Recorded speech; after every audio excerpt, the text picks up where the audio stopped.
What I think today is likely to be is not so much a new start for this Prime Minister, but merely a stay of execution.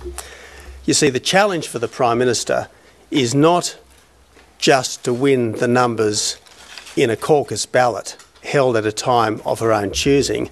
The challenge for this Prime Minister is finally to run a competent government.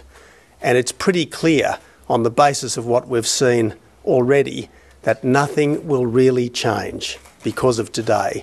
We'll still have the carbon tax, we'll still have the border protection chaos, we'll still have a Prime Minister who is more focused on saving her job than on protecting the jobs of the workers of our country. Now, it's pretty clear that the Prime Minister is telling people that up till now a good government was dragged down by a wrecker. I think the public are far more likely to conclude that a bad government has been exposed by a whistleblower. The public will not quickly forget Kevin Rudd's critique that this was a government that was run by faceless men, that this is a government which is actually damaging our country, and that this is a government led by someone who has fundamentally forfeited the trust of the Australian people.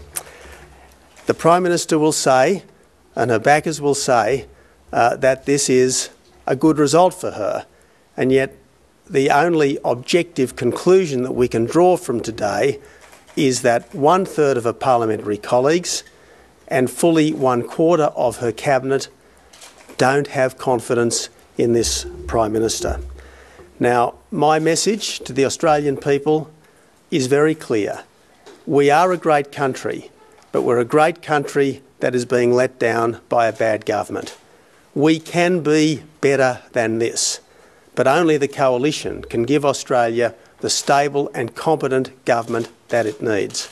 Only the coalition can give the hope, reward and opportunity that Australians are yearning for. Only the coalition has real plans to give us a stronger economy for a stronger country. It all starts with getting government spending down, because if we get government spending down, we can take the pressure off borrowing, the pressure off interest rates, and we can responsibly reduce taxes. We've got to get our productivity up, because if we do that, our prosperity increases. And if prosperity increases, there's less pressure on families' cost of living, and you can finally deliver better government services. We need stronger communities, and the coalition has a plan for that too.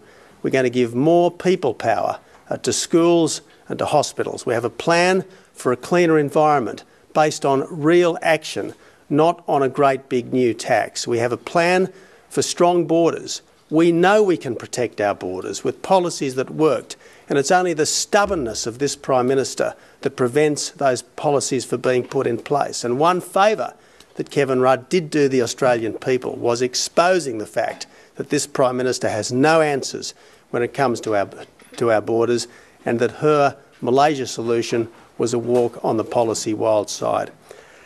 So I think that the clear answer from today is that the only way we can get real change in this country is with an election. And I say we need an election not because I particularly like elections, or I particularly want the Australian people to go through the inconvenience of an election, but because I think that the Prime Minister of this country should be chosen by the people and not by the faceless men. And I know that the people of this country want to take control of the country again, and that means they need to own the government. And right now, one thing is certain: the people of Australia don't own this government. Mr Abbott, will you use the leadership challenge in the Labor Party as grounds to move a no-confidence motion? You say 1/3 of her colleagues don't support the Prime Minister. And don't you now face a challenge on policy? The Prime Minister says all you'll say is no. Well, can I just deal with that aspect, Dennis? I'm often accused of being negative. I am a model of positivity compared to the kinds of vitriol, the kinds of destructive criticisms that Labor members of Parliament have been making of each other, not just off the record but on the record over the last few days. Now, I always have a challenge it's a twofold challenge. First, to expose the flaws in a bad government getting worse, and second, to be a credible alternative. I don't think anyone who has listened clearly and intelligently to this opposition over the last 18 months would say that we don't have good, strong plans for a better country. No confidence motion? Look, I have no confidence in this Prime Minister. There are 72 coalition members of the Parliament who have no confidence in this Prime Minister. There are now 31 members of the caucus who have no confidence in this Prime Minister. The challenge is to get some of them and to get some of the independents to actually vote that way in the Parliament. And I formally request the independents to state their position on whether they have confidence in this Prime Minister, given the bloodletting that the Labor Party has engaged in over the last few days. Well, you'd be able to do that if you pulled on a no confidence motion.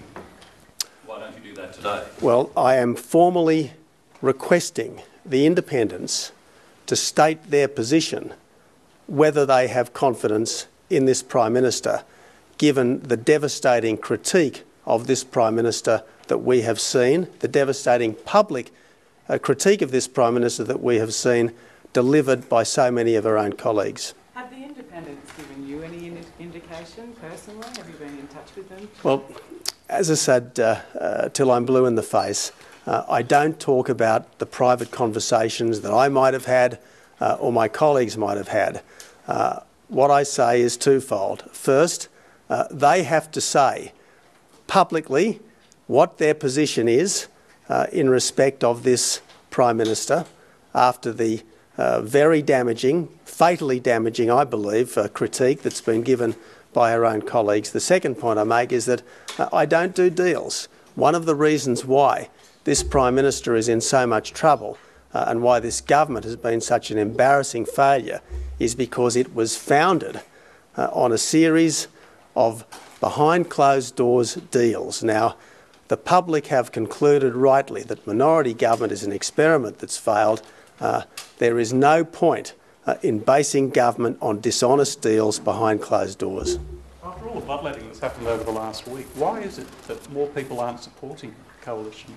Isn't it the case that even some people on your own backbench think you've got to do more to sell your economic credentials? Well, does anyone think for a second that Prime Minister Gillard would have faced the challenge that she has just faced if the coalition hadn't been stunningly successful in prosecuting its message?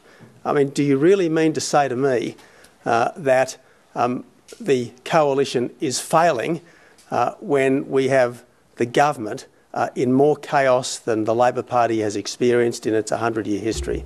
Would you consider a cabinet shuffle, a shadow cabinet shuffle, in response to the shuffle that the Prime Minister is going to have? Unlike the Prime Minister, who has just had a vote of no confidence in her by 1/3 of her parliamentary colleagues and fully a quarter of her cabinet, I lead a stable, united team.